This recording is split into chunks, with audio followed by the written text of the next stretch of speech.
thank Stefan.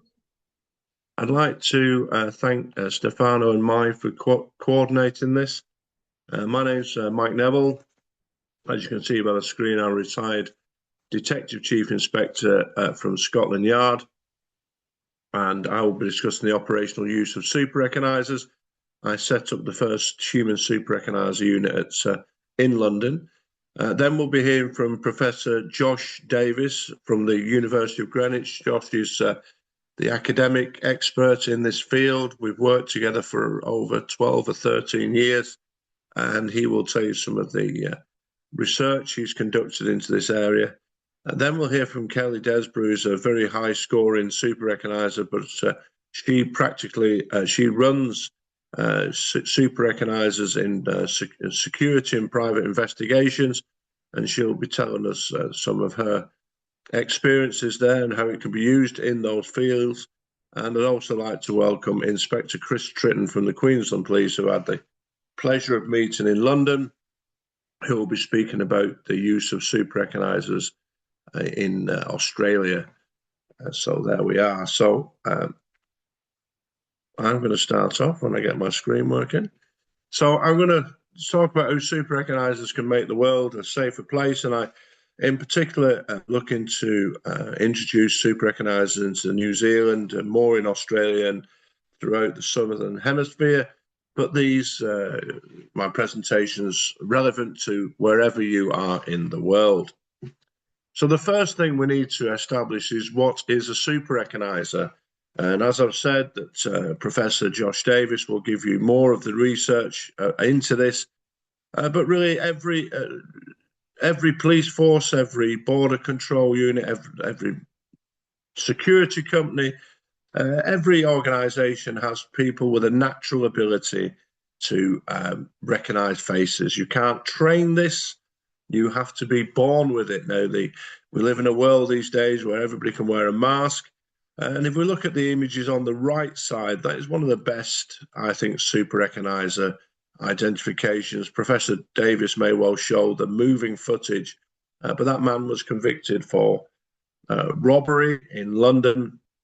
And he was, the moment he looks up at the camera is when the super recogniser recognised him.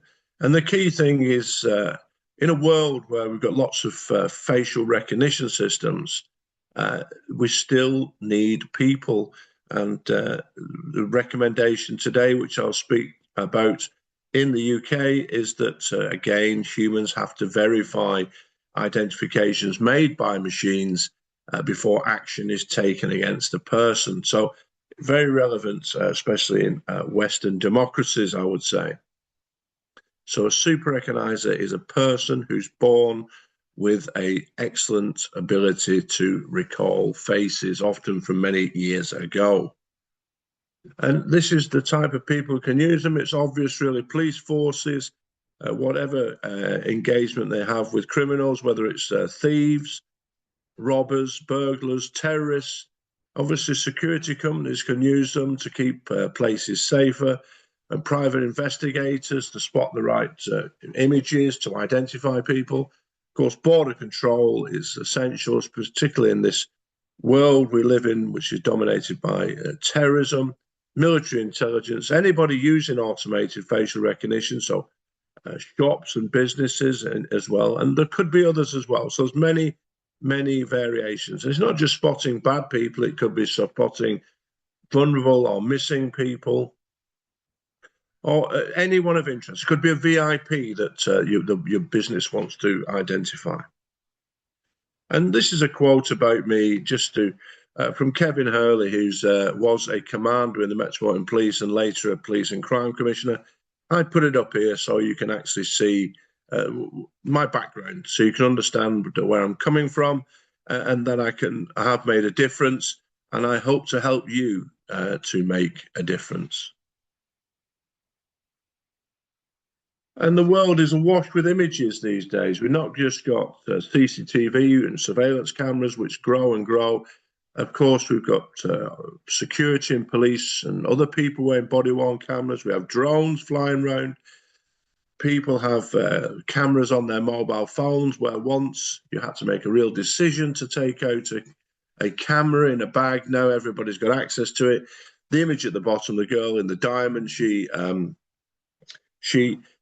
stole that phone from another girl, but then took a selfie, and it uploaded automatically onto the victim's Facebook page, and she was identified. So the number of images is going to grow and grow. So the opportunities for super recognizers and automated facial recognition to make identifications, it will grow at the same speed, hopefully.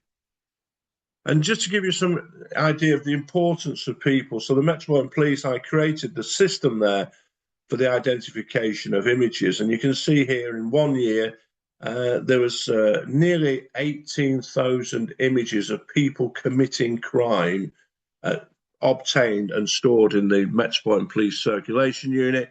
Of those, nearly 60% were identified. But of those 10,400 IDs, 80% of those were made by humans. Some of the images wouldn't be suitable for facial recognition, but it just shows how the two things can work together. And one of the key skills is to link crimes together. If you look at these images, how many suspects? Well, in fact, it's just one man who committed 9 robberies across London. And many of those images you can see, because of the blur or because of the poor quality or the angle, would not be suitable for automated facial recognition. But it is, they are suitable to be recognized by humans, particularly if there's moving footage. And this has all sorts of advantages, because when a suspect is confronted with just one image, they'll invariably deny that it's them in it. But when you confront somebody with 9 like that, firstly, the solicitor will probably advise them that they should plead guilty. Secondly, I know from my research that you have a 50-50 chance of finding the clothing that they wear in the image, and you've got that there. You might even find them wearing it on something like social media, like Facebook. But the advantages are many. So if it's a violent attack and they plead guilty, it means that the victim doesn't have to relive the trauma by having to give evidence in court. It also saves a lot of police time if they plead guilty, and also a lot of court and taxpayers' money time. And so linking images together like this, you get more results for less work because of people pleading guilty. And there is a lack of police use of images sometimes. Sometimes the ID rate is as low as 7%. This is statistics from across the United Kingdom and elsewhere. So, and then there's like debates about how many of the images are suitable for facial recognition. Some forces have told me it's as low as 5%. The Metropolitan Police claim that a quarter of images could be maybe identified, not definitely identified. But in any case, this shows if we have an organized system of identification utilizing super recognizers, there will be more identifications and more detections, and communities will be safer. So my vision was to make the use of images as effective as fingerprints and DNA. We know with fingerprints and DNA, when they gather, there's a real focused and disciplined, systematic method of identification. We could have the same exactly with images, and Chris Tritton will talk about his experiences in Queensland Police where he's done that. So is it a competition between facial recognition and humans? Well, the answer is no. This is a quote by Dr. Anna Bobak, who works in the UK, but she was doing some work for the National Institute of Standards and Technology in the States. And you can see that what she says here, that combining the two leads to near perfect performance. So while super recognizers can make their own identifications, they can spot criminals on the street, they can make identifications of people who've been captured on CCTV. They can also be used to with automated facial recognition to verify the identifications. And this was the findings of Professor Martin Innes. Professor Innes is at Cardiff University in Old South Wales. He was looking at the South Wales Police use of automated facial recognition, live facial recognition system, which they put near football grounds, rugby games. and they were referring to it as AFR, or automated facial recognition. What Professor Innes said is that the AFR really means assisted facial recognition, because it requires a human operator to ultimately make the decision.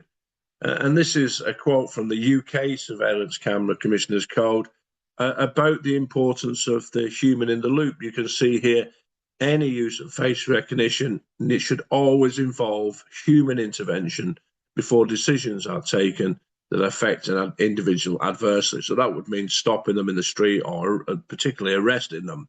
And Professor Davis will tell us more about human abilities and recognition. But let's look at human super recognizers. There's Professor Davis there.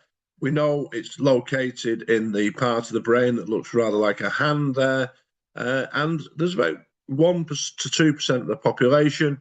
But people tend to go into jobs where they use their natural skills. So there's more super recognizers, I would suggest, in policing and security, border control, and CCTV operation.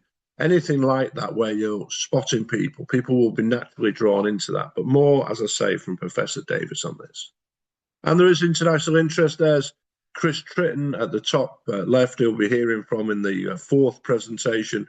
But it's Germany in particular has lots of super recognizer units. I went over there after there was a mass series of sex attacks, and the German police have really taken it on board. And there's been some real successes. You may remember the case of the Novichok poisoners, the Russians who came to Salisbury in the UK to kill Colonel Skripal. The way they were found is not by machines. 2 human super recognizers had to watch thousands of hours of Russians entering the UK. Then they had to watch hundreds of hours of footage of Salisbury city centre and the railway station, and were simply asked, is anybody from set A in set B? They were found. You may also remember the case of Jamal Khashoggi, who was a dissident Saudi journalist who was tricked into the Saudi embassy in Istanbul and murdered.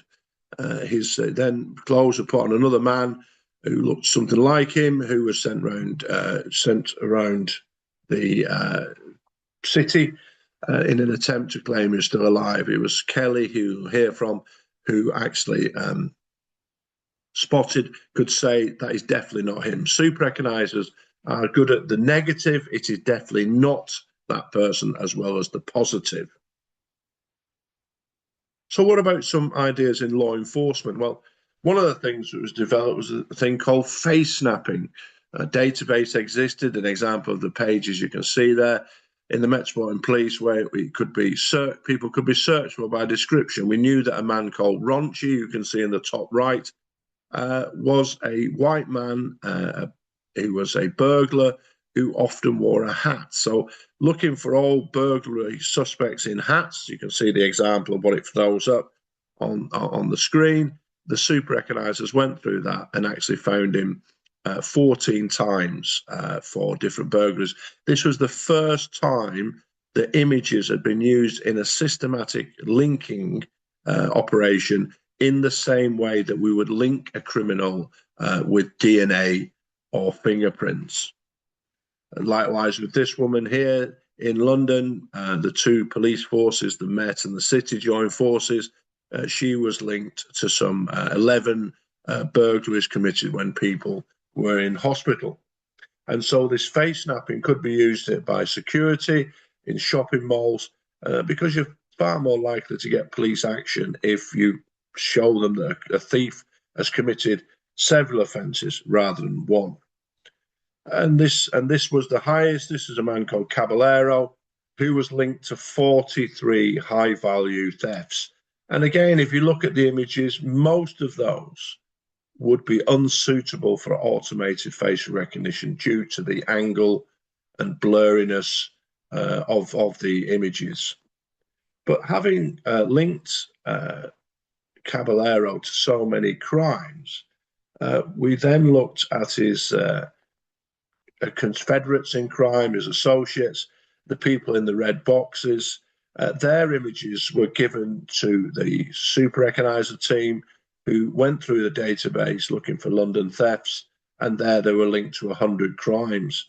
Now, this domino tactic of getting one, getting them all, could be used in any investigation involving a group of offenders or gang of offenders. It could be a group of terrorists, it could be a gang of drug dealers, or whatever. But this is a way to maximize the images that you have and convict criminals.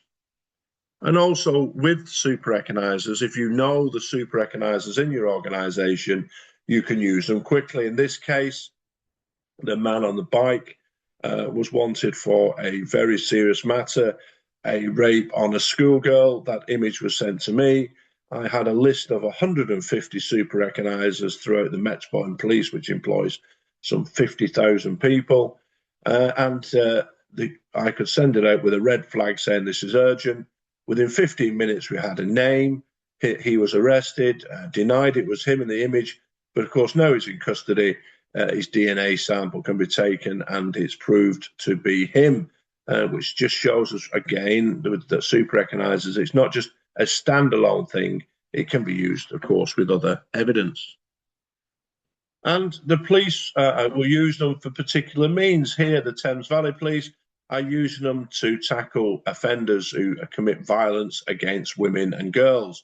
Here, the officers, the super recognizers, are on patrol, and they spot people before who are known to attack women.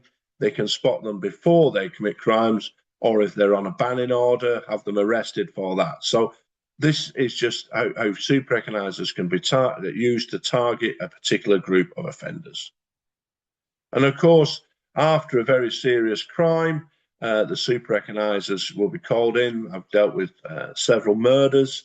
Helped to solve a murder in Victoria in Australia from Scotland Yard, so some thousands of miles away.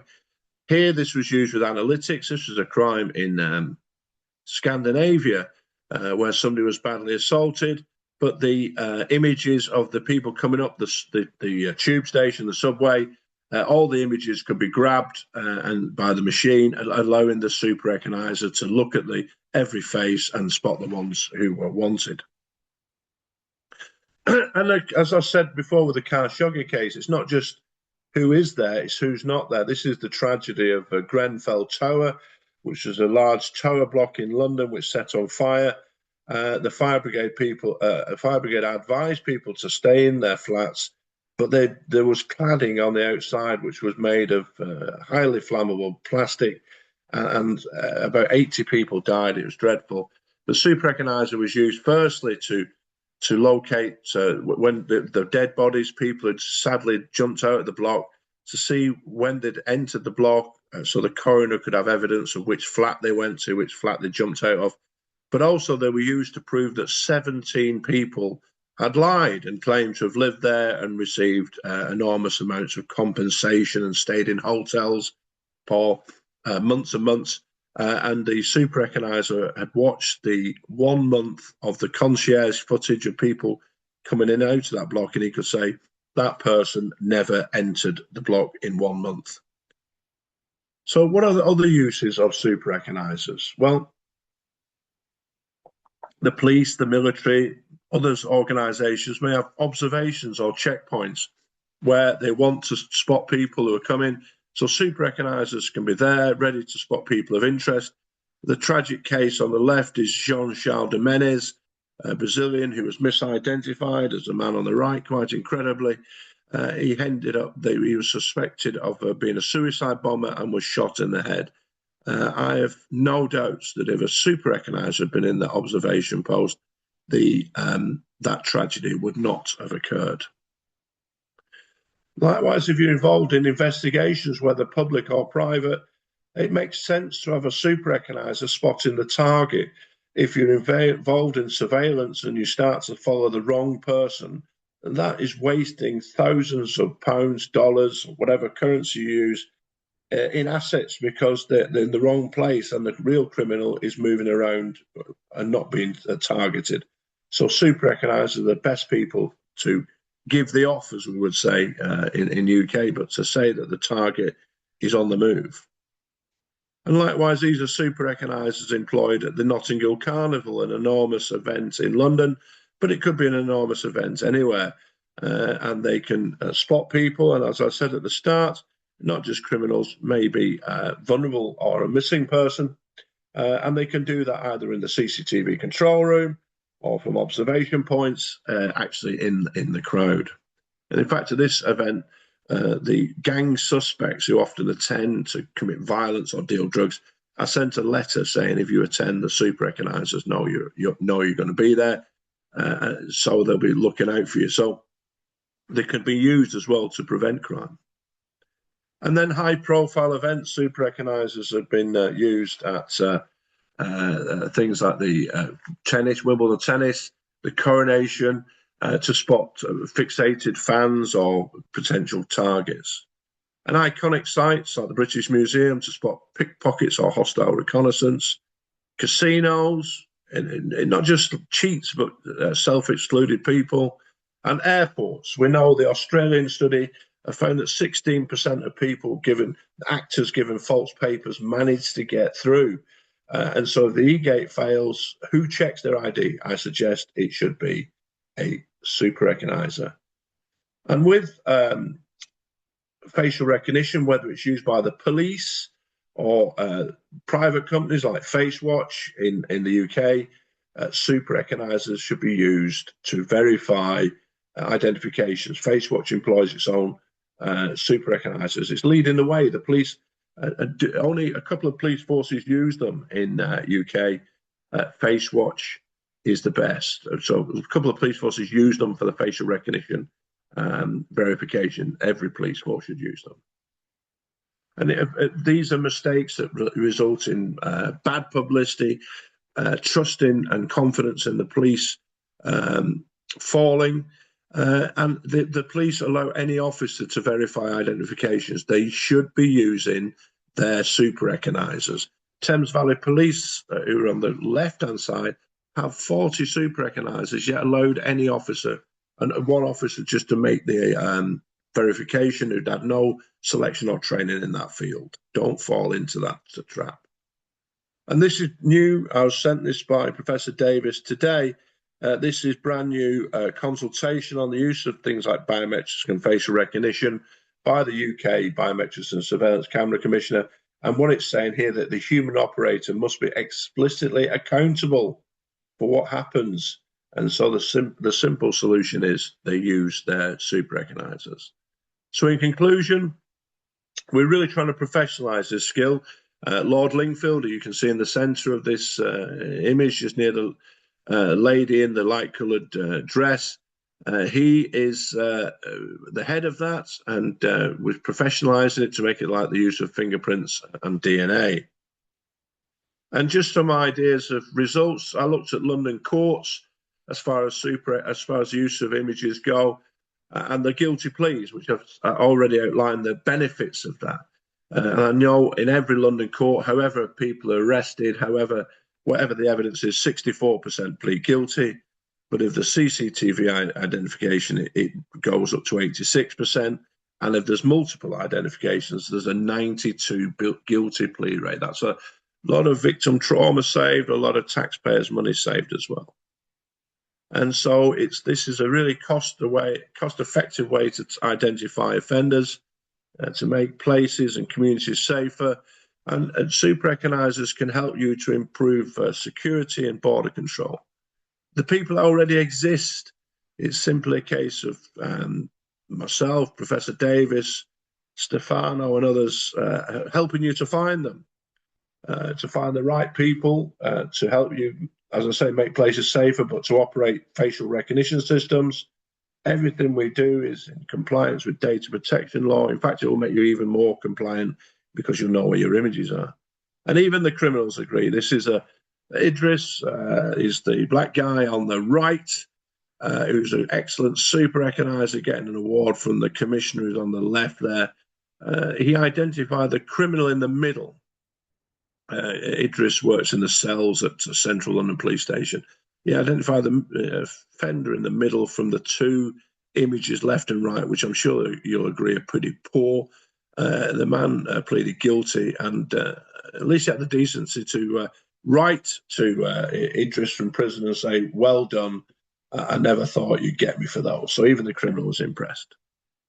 So as far as my services go, I can help you start by finding your super econisers. I offer to run the stage one. It's a short 10-minute test for free and collate the details so you know what you have, and then you can make a decision as to how we go further. And so I can run the selection and training for you, review your systems, and also if you've got police officers, teach them how to use the evidence that's produced. But that's my presentation.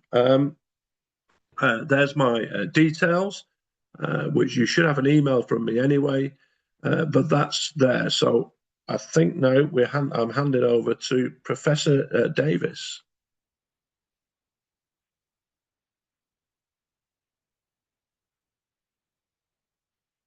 Who should be on. He's on here definitely. I can see him. Josh, it's your turn now.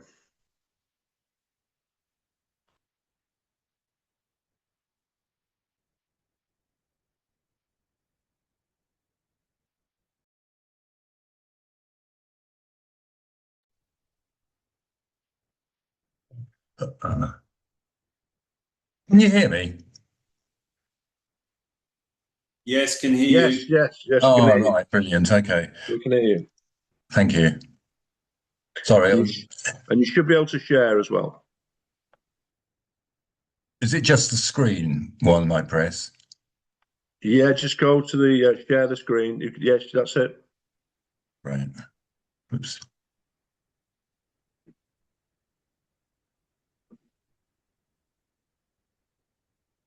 Is that okay?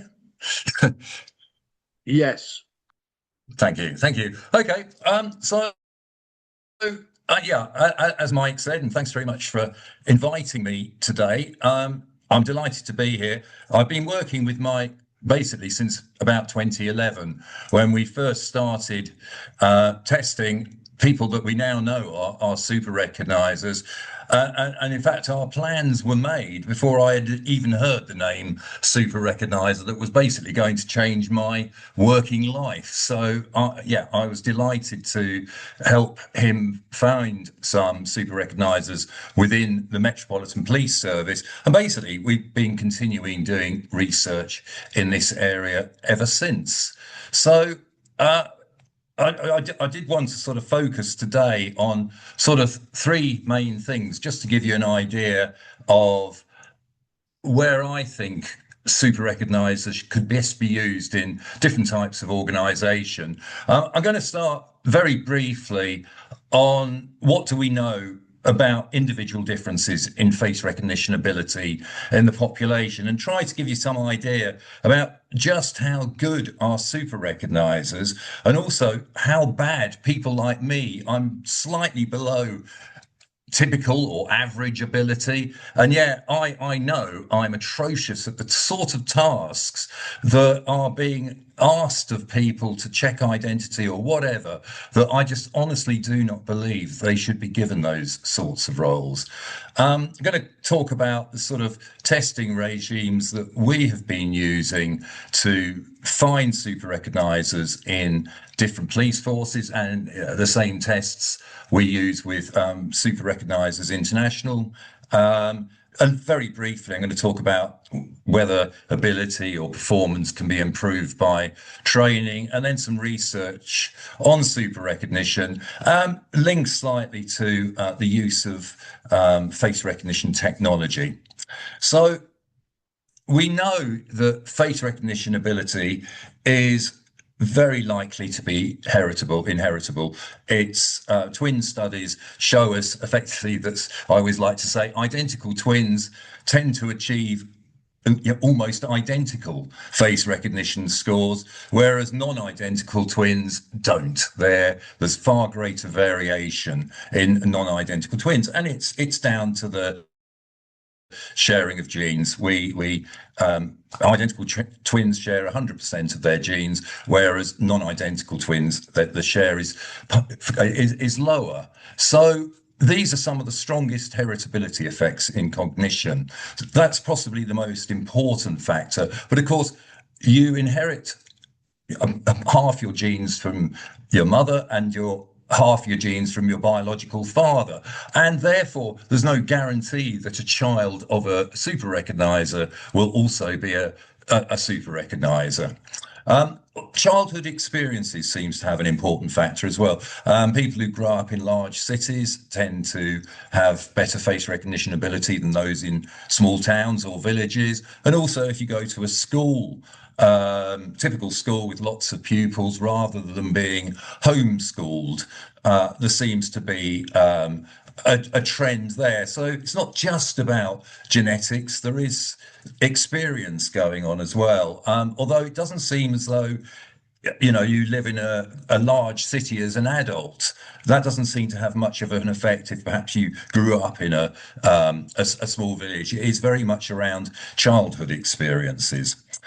Some factors such as extroversion, sociability can also seem to link to the ability, face recognition ability. However, it's hard to know which way it goes, in what direction they go. These are correlational facts. They're not causational research. What we do know is that it seems to keep improving till about the age of 30 years, slightly older in males than females.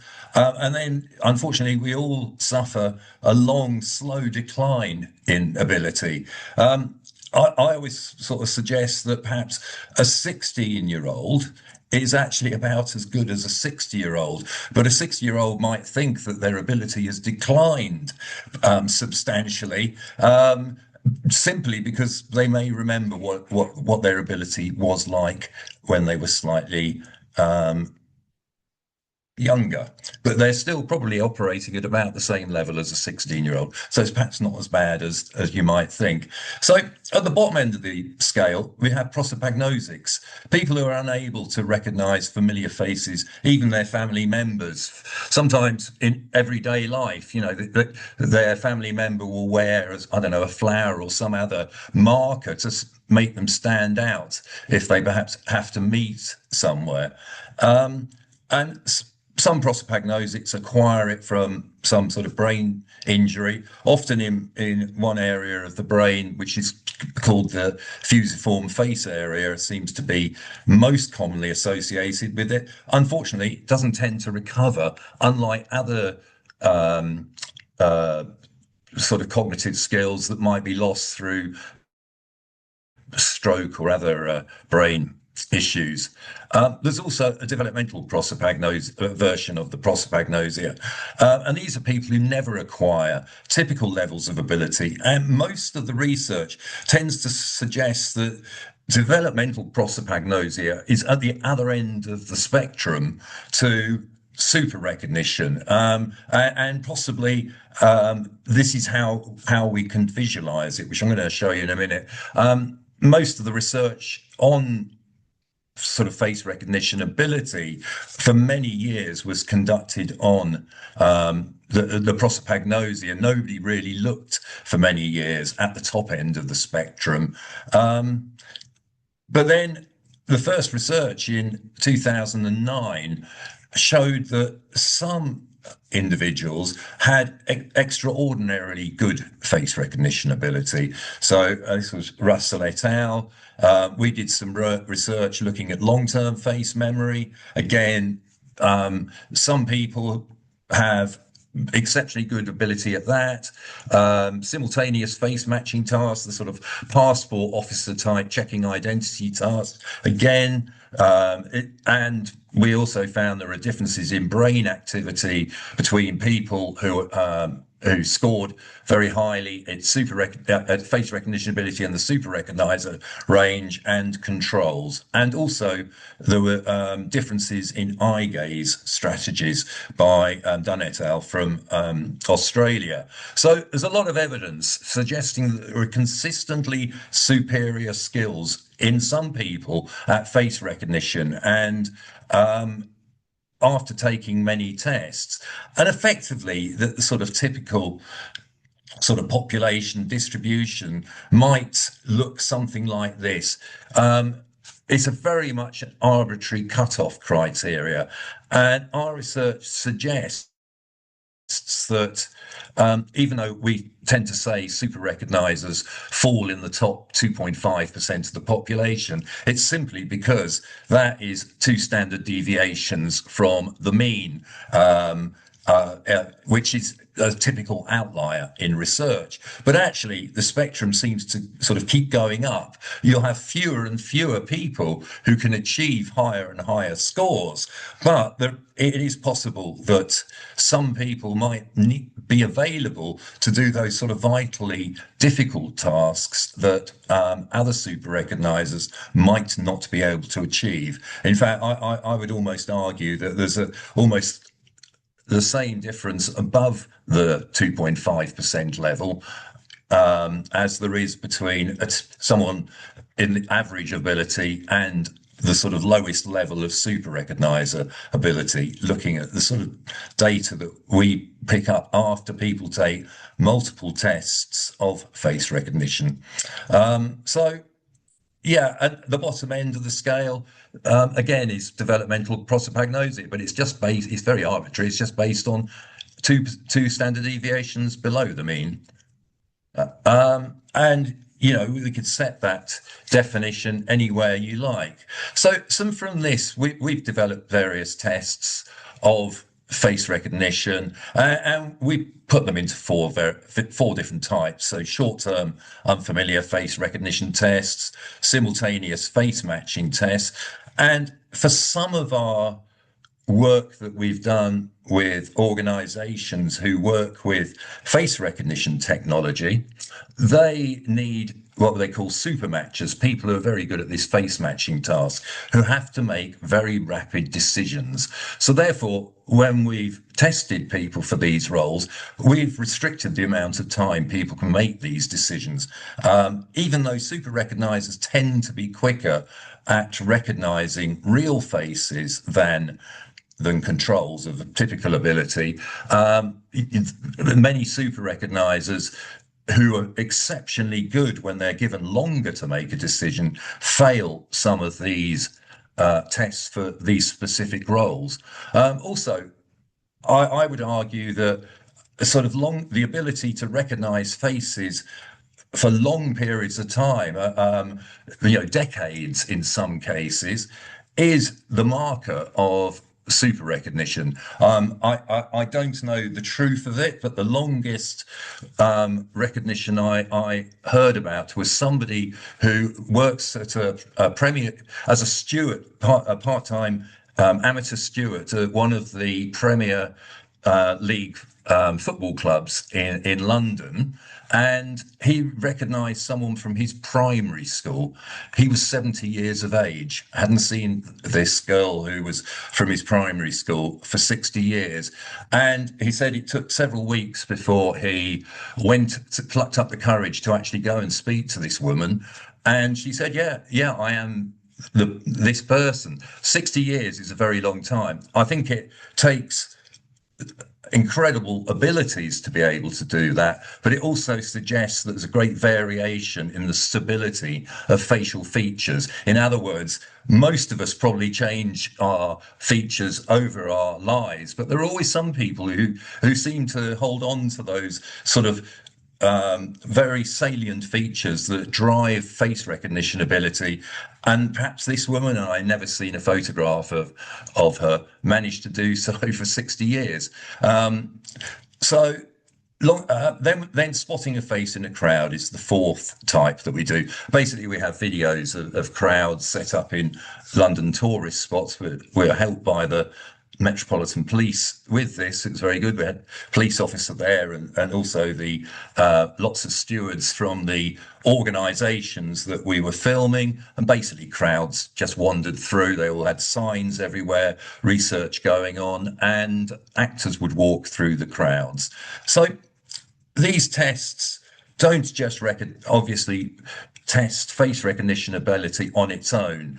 there's vigilance, concentration, attention to the task in hand, motivation, and we also include multi-ethnic and age and different ages as well, to form a sort of realistic challenge in different environments. And in fact, when we've tested in one police force, we had lots of Chinese faces because that's their normal, a typical population in that country, and we prepared tests for of lots of black faces for a different population.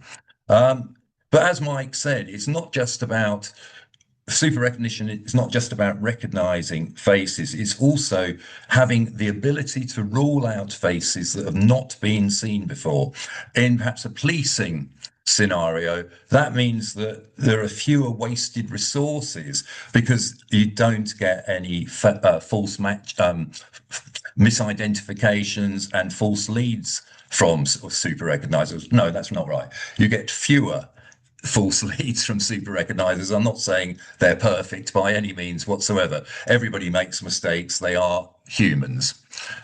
So yeah, we've shifted through quite a few people, applicants for businesses, more than 40,000, to find more than 500 roles for super recognizers. And in policing, well over 50,000 people have, we tend to do this in 3 phases. So well over 50,000 have taken initial tests, something around 20,000, a series of 8 tests of face recognition, and then really to verify identity and to make sure there's no issues associated with how people are taking tests. We always recommend this a sort of final phase, which in our case, because we have this spot the face in a crowd test, this sort of video test, it takes about 3 hours, and about 2,000 have taken these. And from this, we've identified about 1,500 super recognizers for policing. So here's some quick list of clients. We've worked with more than 30. Some of them obviously were not able to put the names up, but for policing as well, we've tested recruits with an annual contract, and we also do retesting of super recognizers for organizations, annual tests where we're just making sure that they retain those abilities. And what we're finding is that some of the longest, those that have been working there the longest, we are finding that some of them do seem to lose their ability, and therefore they've, in these organizations, they're not losing their jobs, they're just being assigned to different types of roles within the same organization, if that happens. But again, I do recommend that. And I didn't realize, I sort of said there's this long, slow decline after the age of 30 down to sort of retirement, but perhaps some people don't quite follow that pattern, and I think that's important because these people are making sort of vital decisions. If you're going to spend the money to employ them, you want to make sure they're doing a good job. How do we find our super recognizers? Well, I've been very lucky. The BBC asked me to put a test up for them for a sort of interview that I had, and I created one out of images that I'd acquired from my PhD, and everyone there had given me permission to use them in the media.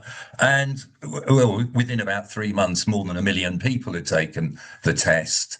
And we've had follow-up research by over 1 million people. And I've acquired a volunteer participant pool of about 50,000 people. This gives you a rough idea. I mean, in recent years, a lot of my research has been done in Germany, and therefore German members of the volunteer pool outnumber those from the UK nowadays. So I'd say one disadvantage of it, they are the people who sort of took part 10 years ago when I created this, lots of them are still members, and therefore they are tending to get a little bit older. It started at a mean age of about 32, I think it was, but now we're up to 40.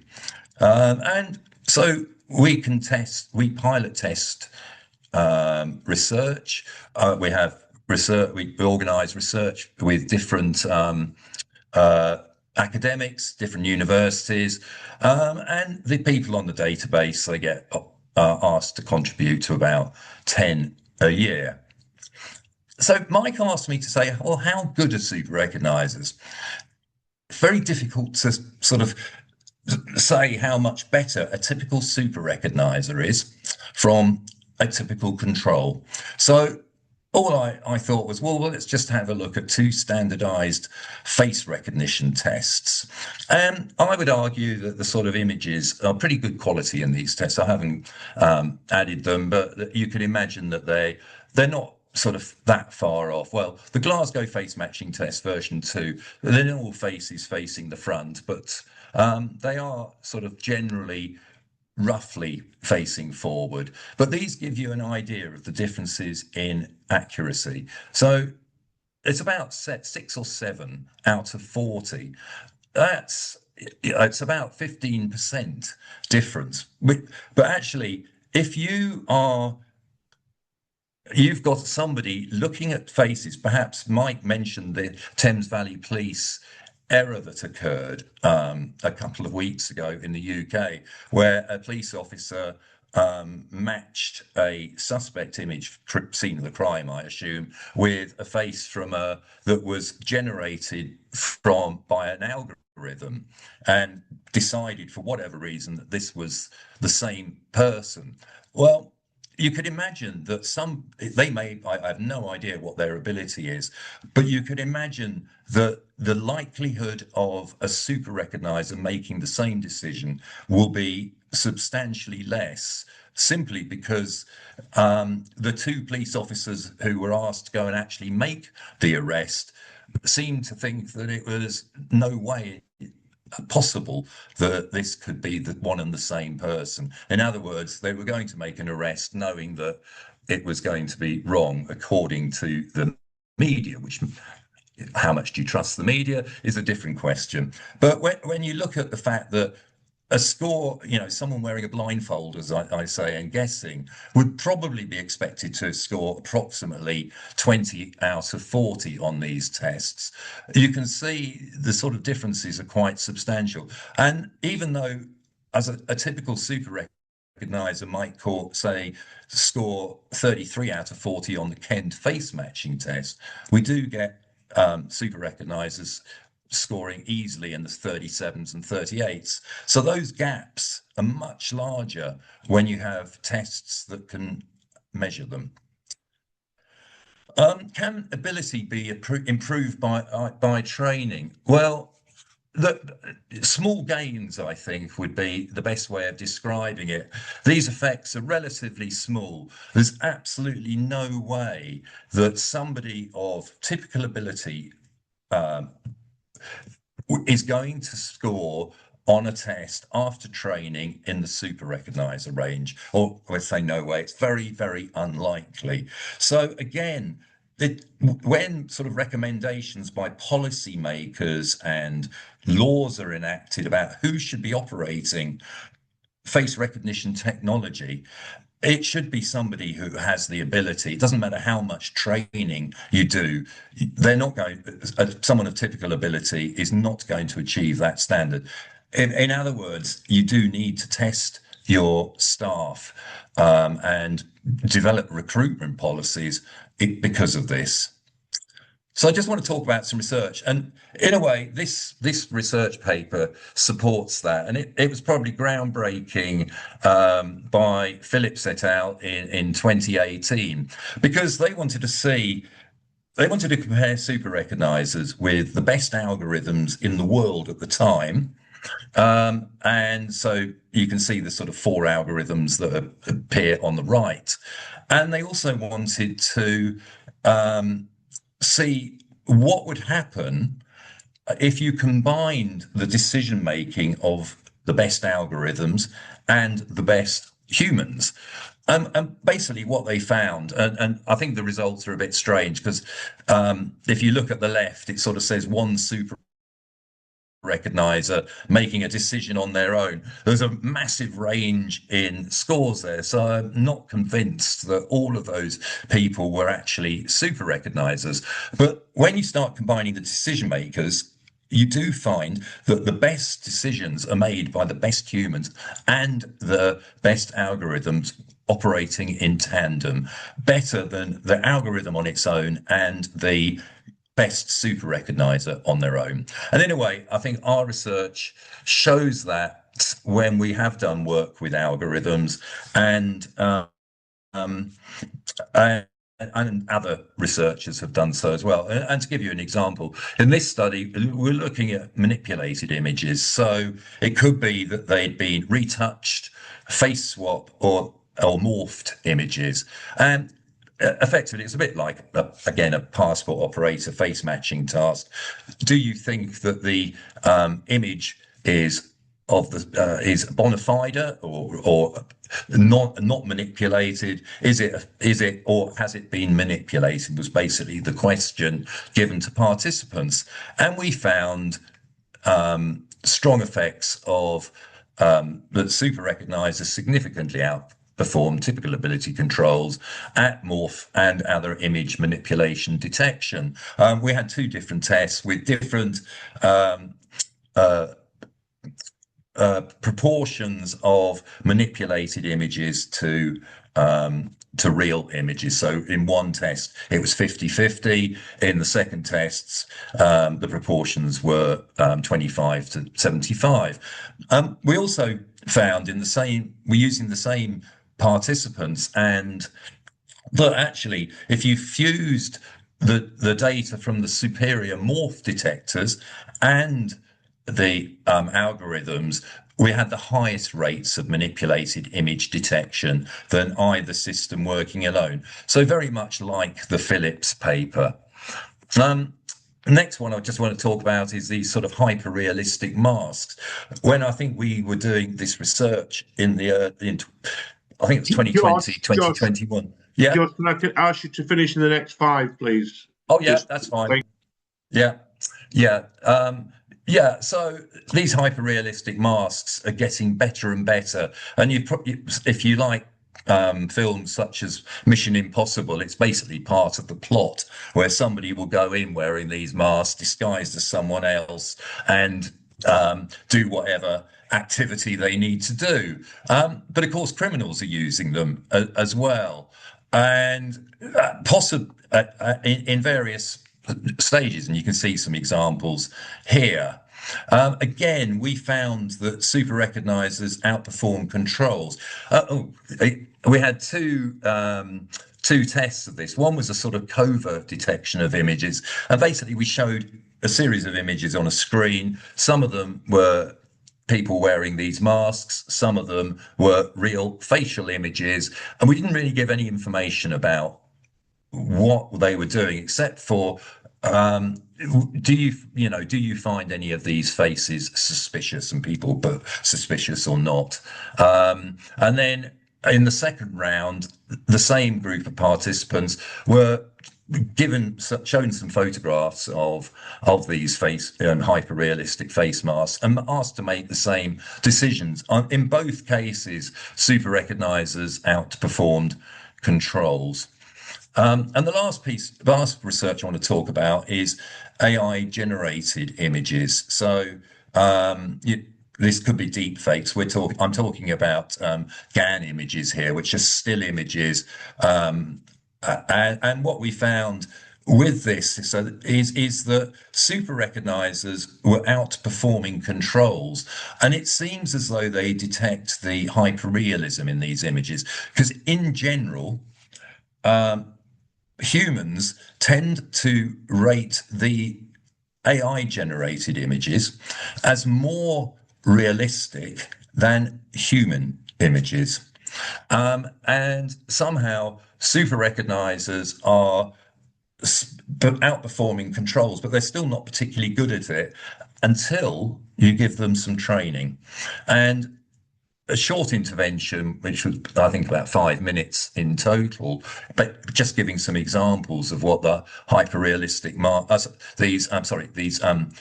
AI generated GAN images look like and sort of errors in them, we found there were strong but equal improvements in both groups.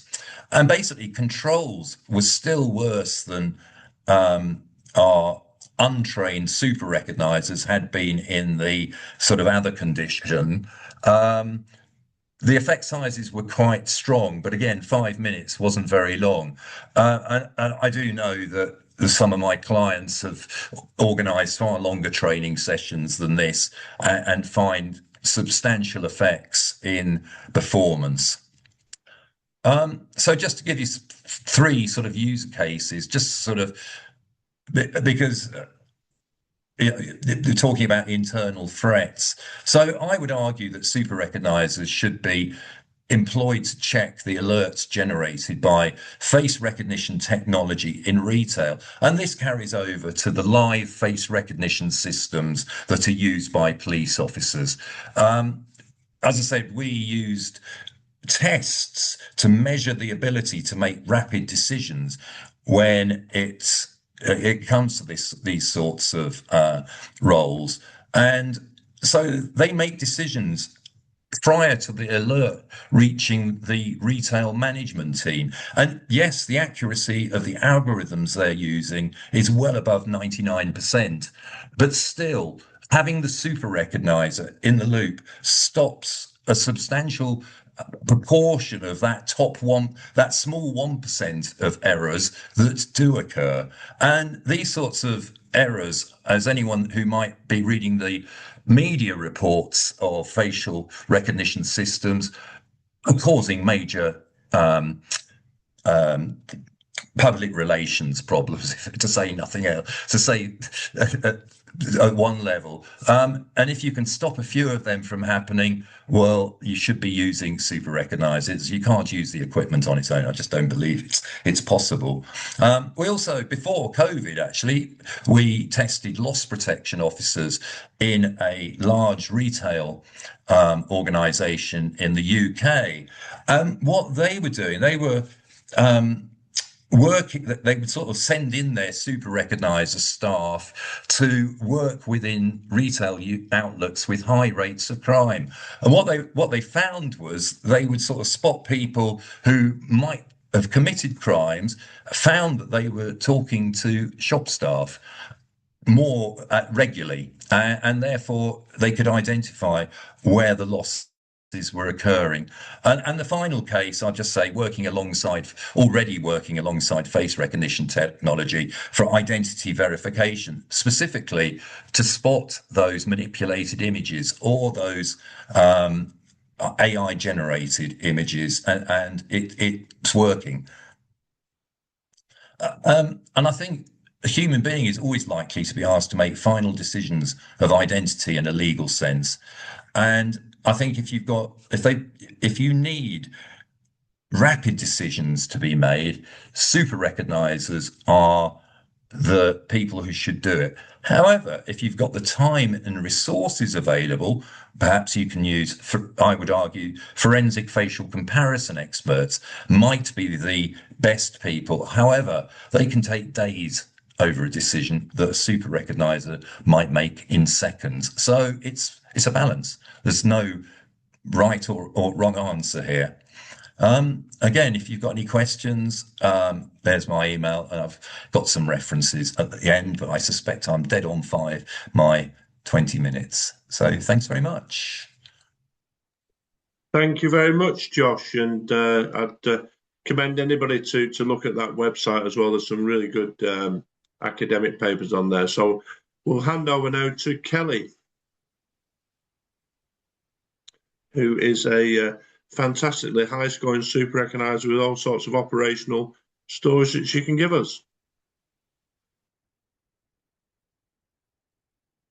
Oh, can you hear me now? Hello, everybody. You can hear you. Yep. Okay, brilliant.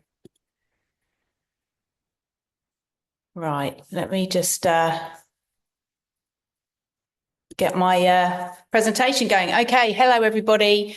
I'm Kelly, and I've been working alongside Mike and Josh for 8 years now, and I'm going to give you a very quick whistle-stop tour of how I work as an operational super recogniser. I'm running my own business called Face Detect now, which we put out teams of super recognisers to events, and I do a lot of my own private work too. So to sum it up, how I always explain my skill is that I can look at an image of a face for a couple of seconds. So on my phone, I'll be given an image, and then I can go straight off into a large crowd event. Maybe 60,000 people is the biggest crowd I've found a person in so far. And I can find them within a split second. I'll look at them and stop that person getting in and causing whatever mayhem they'd planned. So it's a very useful, quick skill. And as Josh said, split second, and we can give you a decision. Very, very quickly, I found out I was a super recogniser by accident. I was reading a crime novel, this one here by Peter James, which used super recognisers to solve a murder. So I Googled super recognisers, and lo and behold, I did the test, and the rest is history. So 8 years on, I've been working in the industry, and it's taken me on a journey I could never have imagined. So what do we do as operational super recognisers? Well, Mike and Josh have mentioned a lot of the things. This is the sort of stuff that I've done. And I was looking at this list actually today and thinking that in the last month, I've virtually done all of these things. Apart from, I'm glad to say I haven't worked on a murder investigation, but every single other thing I've done. So large crowd events, for example, me and the team went to the O2 Arena in London to cover the NBA basketball that had come over from America, and we were watching for known YouTubers that were threatening to come on and cause havoc there. Large crowd events are a big part of what we do, and we're so effective. Get us on a pinch point, so funneling the crowds into a large arena. The crowd slows down and comes past us, and we can scan thousands and thousands of faces. And as soon as we see the person we're looking for, we know immediately. Surveillance. Now, I'm fully trained in surveillance. When I found out I had the skill, I decided to go and train in the skills that will complement it. And surveillance has been my favourite thing to work in. Just this week, I've been on a long surveillance job in London, and I use my skill on a daily basis within the surveillance team. So we had a loss of our subject. We lost her on the underground train. However, I through the crowd, and we were out and about in the streets, and just by luck, really, we were in the right place, but I saw her, and now we've got control again. And that's a really typical way we can help. Counter surveillance, again, if you've got a team of surveillance operatives working, and we need to identify them and follow them, what better people to use than super recognisers? And I've actually trained in close protection as well. So I'm a close protection operative, and I work along within the team doing usual CP duties. But not only that, I can be looking out for stalkers, fixated fans, known individuals, for high net worth individuals, and well-known celebrities. So that's a useful skill to have in that realm too. So that's live deployments, and then investigations. Mike's touched on a lot of that. So I don't need to go over it again, but we do, private in the police and law enforcement, we work brilliantly, but we also work in the private sector a lot. So Mike's touched on this, but I was at the football the other day. Kelly, there's no picture. Are you trying to see old slides? Because it's not moved, just letting you know. Oh, really? They're moving for me. What can you see? I can just see your normal Kelly Desborough super recogniser slide. The very first one, I think. Oh, man. Well, that's a bit boring for you guys. You're going to know my name really well, but you're not going to be able to see anything. I don't know how else I can change it. Just put it on, instead of putting the slideshow, just put it as you would just scan through it so you can see the ones at the side. Try that. That's it. Just go through it. Click on there. We can see them now. Yeah, is that okay? Yeah, that's better. Better than nothing. Okay. Right, where are we up to? So we've touched on this, and let's have a look. So Crufts, for example, the dog show. I was there yesterday. Crufts.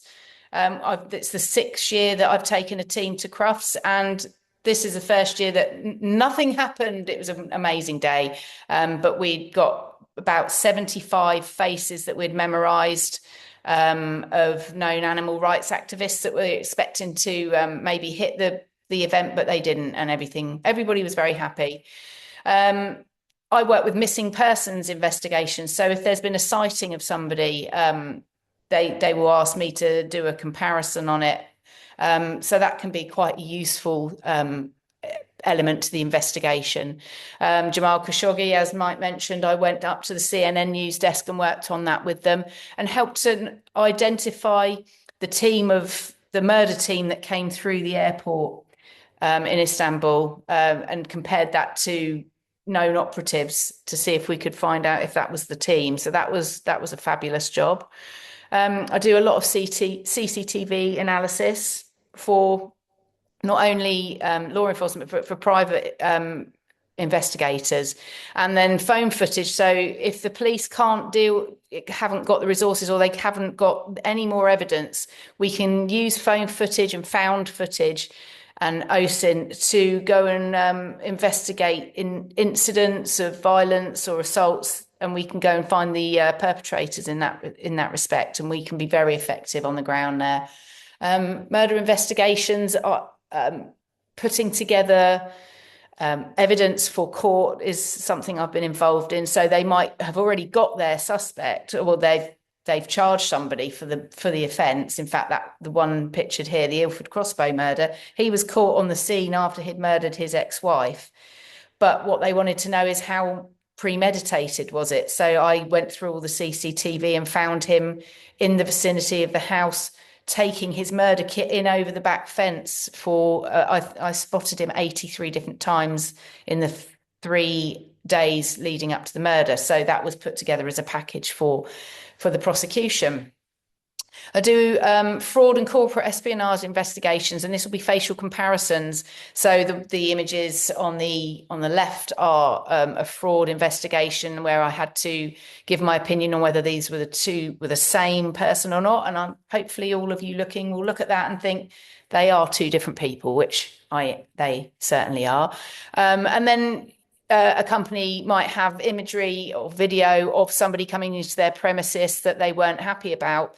So they gave me that footage, and then I scoured the internet for their competitors' websites and their team images and social media to see if I can find that member of staff. Sure enough, I did. And then they can prove that, they've got people watching their, corporate espionage is happening. Facial comparison reports are a large part of what I do, and I can create an extensive report to either prove or disprove that someone that we're identifying a subject. And it can be where a crime's been committed. It can be, as an example here, historical images. It's not always the nasty stuff. I do try to identify people through historical images for a number of different reasons. There's a whole myriad of ways that we are deployed, and we can make a real difference. We can make decisions very quickly, and time after time we are proving ourselves to be invaluable. So that was a very quick overview of what I do. I hope that's helped to give you a flavour of how we work operationally, and I will hand back to the other guys. Thank you so much for listening. Thank you, Kelly, for so much for doing that. Now we're going to go to Chris, who will tell us about his experience in Australia. So good evening, or good evening, good afternoon, Chris. Hand over to you. Yeah, hi everyone. Thank you for having me. Just quick check. You can hear me okay, Mike? Yes. Yeah, great. Okay, so thanks everyone. So I'm Chris Tritton, Inspector with the Queensland Police. My journey with super recognition started back in 2018, and just like Kelly, I really just stumbled across this. Was something I had not heard. But of course, looking into the potential, it's an innovative solution for any law enforcement or security organisation. So I made contact with Josh Davis and then got in contact with Mike. Long story short, I went on a research program. I went to the UK. So I have been tested by Josh at Greenwich University and identified as a super recognizer. There's also in Australia quite a lot of research happening at the University of New South Wales with Dr. David White, Dr. Alice Towler, who's now up in Queensland at University of Queensland, Dr. James Dunn, and I was also tested down there and identified as a super recognizer. So I was the first one in the QPS. And from the dealings that we've had, we have set up our own small unit of testing. And around that time, we also employed a facial recognition software program, which has over 10 million faces in it. So the key benefit for law enforcement or even security is that for a large organisation such as the QPS, who have over 17,000 police and civilian members, when you go by Josh's slides of super recognition is up to 2% of the population. We hold up to 350 super recognisers within our organisation already before we even start to find them in the community and recruit for others. On top of that, there would be a larger proportion of super matchers. So they're the people who are, again, very good at facial matching two images, but perhaps in testing don't have the long-term memory that would be required for crowd searching. But very good when they're looking at two images of some CCTV and a potential suspect to make a comparison and identify if that's the same person. So finding them in the workforce is a priority. And obviously in law enforcement, the task for identification requires a rapid identification. So identifications for us are intelligence, and are used by then the investigator to utilize traditional investigative methods to confirm. So it's no different than if some Crime Stoppers information comes in and someone says this person was involved in the crime, we can't then go around and arrest that person based on that information. Detectives will now have a clue and will work that name down. And that's how we treat our facial identifications. We don't arrest purely on it. As Josh has said, the only evidential recognised basis, at least in Australia, is a facial comparison expert, a forensic facial comparison expert, who are not super recognisers, but they, through science, perform a morphological analysis of the anatomy of the face, and they look at fine feature details, freckles, blemishes, creases in the eyelids. Ears are very reliable trait. And that's who would provide a statement in court to identify a suspect. But as has been said, that's a slow, methodical process. They peer review, so then a second person has to look at it.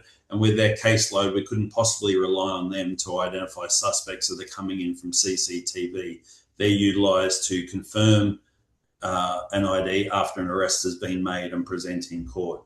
So from the policing point of view, we've utilised the super recognisers. All of ours were tested by the Greenwich University. So, and Josh does have a free online test available if you search super recognition Greenwich, and also Dr. David White has free testing if you search super recognisers University of New South Wales. And it's a very good test there, just to give you an indication of where you sit, because what we found early on is that the other end of the scale of when super recognisers were discovered was from prosopagnosia, that face blindness. And if 2% of the population could be super recognisers, we have to accept that in your organisation you could also have 2% with very poor facial recognition. And traditionally, we would utilise people in our intel fields to do all of our facial identifications, work up a suspect. And as we found through the research, and once we started to identify our super recognisers, that we were having some errors, some false IDs, or at least false names provided. So one of the things that we do a lot of investigators will just send through someone that they've got in line as a possible suspect. And even while I've been waiting for this talk, I've been sent one for an armed robbery, and been able to quickly confirm that the person they think may be a suspect is definitely not the person in the footage. So that frees up a lot of man hours and redirects the investigation rather than going off on tangents. And of course, the largest risk in law enforcement is arresting the wrong person for a crime that wasn't committed. So it's very important that we find our most accurate in the organisation. So how do we know that we are on the right track? Our group, I submitted 6 super recognisers into the European network of Forensic Science Institutes proficiency testing. So that occurs every year, where the facial labs around the world, the facial comparison experts, take part. And Queensland had the only super recognisers involved in the testing a few years ago. And the task was to identify images up to 30 years apart. So from an image of a child to an adult, and there's just the 2 images side by side, and determine if that is the same person or if it's not. Well, the results were that the Queensland super recognisers had the most correct responses. So that's without any testing. That's just after being identified, without any training. We'd been tested to identify who our super recognisers were. They hadn't undertaken any formal training at all and submitted to this. And so that's outstanding results. And from that, we utilise our governance to determine correct processes to ensure peer reviewing is important. One of our largest areas of identification is through CCTV. So it's what's gathered from our crimes. And as technology changes, we're getting more and more sources of imagery. So we are operating in fusion. So the human super recogniser is utilising our facial recognition software to confirm the identification. Now, obviously, technology of facial recognition is great in the airport or with your passport image, where you've looked directly into the camera, no smiling, no facial, no eyewear, and it's a 3D image. Well, as we know, we don't get that in CCTV, in shopping centres, in businesses. Cameras are very high, often grainy.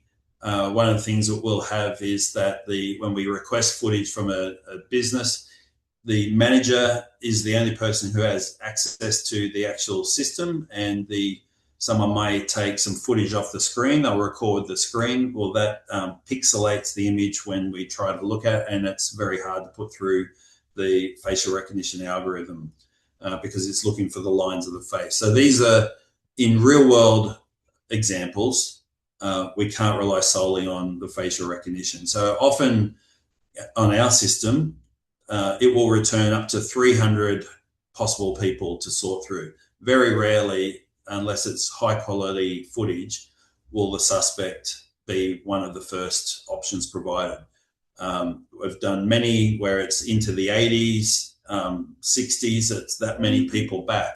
So it requires an accurate person to review that. If just any officer is reviewing that doesn't have a high accuracy rate, there's going to be mistakes. And unfortunately, we have found that from people who have used it. Bias comes in where they trust in the software and will select one of the first names provided. And when we come through and do an assurance quality check, I've seen that in fact a mistake has been made. So that's the risk in any of your organisations.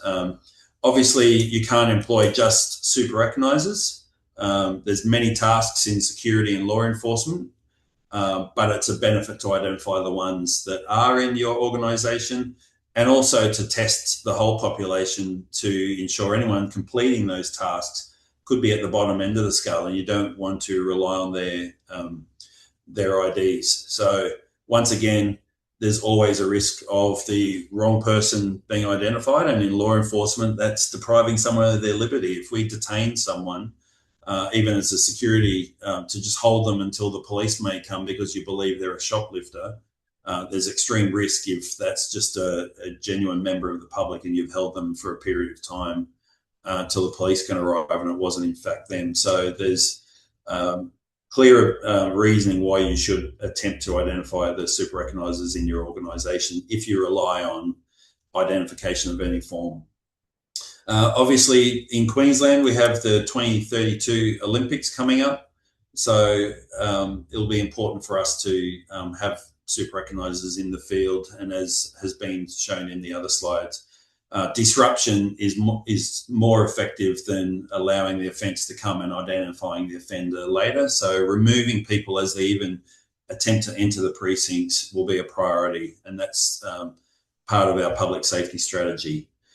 So some examples, unfortunately I haven't got photos to show because a lot of ours are obviously not for public release of actual offenders, but we've had some great examples. One of the benefits are that when you have an isolated group reviewing footage continuously from all around the state, and anyone that knows Queensland, it's a very large landmass. For those overseas, England fits into Queensland 7 times. It's that large. So we've had a bank fraudster that was committing large-scale frauds, over $10,000 each time, committed one in Tritton, in other locations on the Gold Coast, in Brisbane, up in Cairns. Our super recognisers were not able to identify them, but at least were able to link them into a crime series. So you've got from Cairns to Tritton is like over 1,700 kilometres away, but we're able to link them into and the investigators to each other to say, I don't know who your suspect is. We can't identify them from our facial recognition, which to us indicated they're likely from interstate and not on our database. And then that was over a year period of offences being committed. There was over 6 offences and still couldn't identify the suspect. Almost 6 months later, after the last crime, a super recogniser was driving off duty through a shopping centre, and as the back door of a vehicle opened, this person popped out and they immediately recognised them from the footage. So their long-term memory database has recalled this suspect. Organised for some on-duty police to attend the location, and that person was arrested. It turned out, after finally identifying, they were an offender from South Australia who were on Supreme Court bail for large-scale frauds down there and had cut off the ankle bracelet to come into Queensland and been committing offences for 10 months. But it's that long-term memory that held that together. If in isolation under our traditional methods before we were aware of this system, the image would be sent to Cairns and to see if anyone in the local population could identify the person, and we would operate in silos. So this is one of the clear benefits we're seeing for our organisation. Another example of that, we've had the same offender identified attempting to cross the border from New South Wales into Queensland during the COVID closure, had a face mask on and was still able to be identified. The same person was identified by a super recogniser in a crime in Brisbane, and then again months later in Townsville. So again, you have the group that are forming this internal database aside of any software, and that's a skill you're looking for in any of your organisations to hone in on that ability. None of our super recognisers operate in a unit solely for super recognition.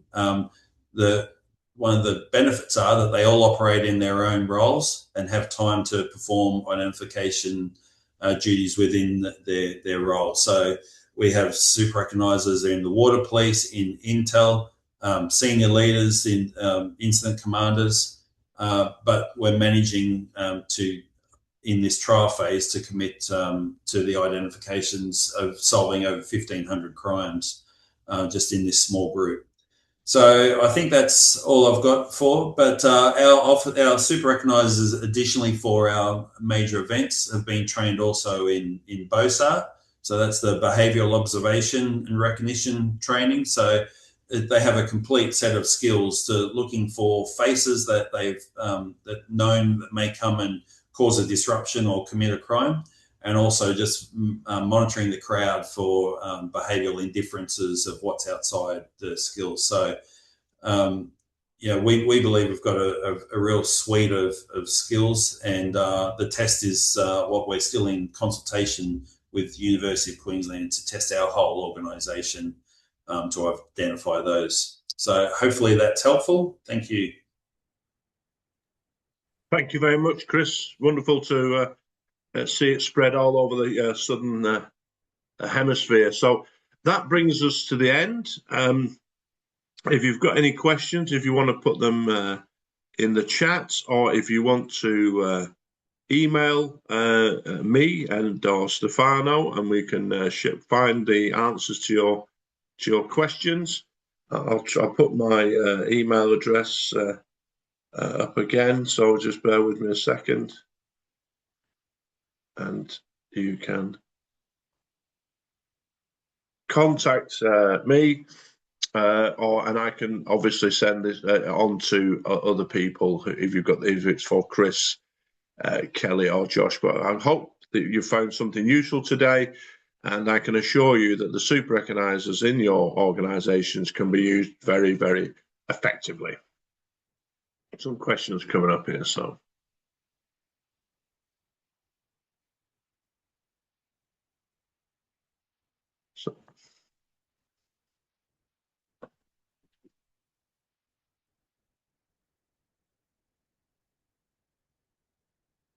And that brings us to the end. Stefano?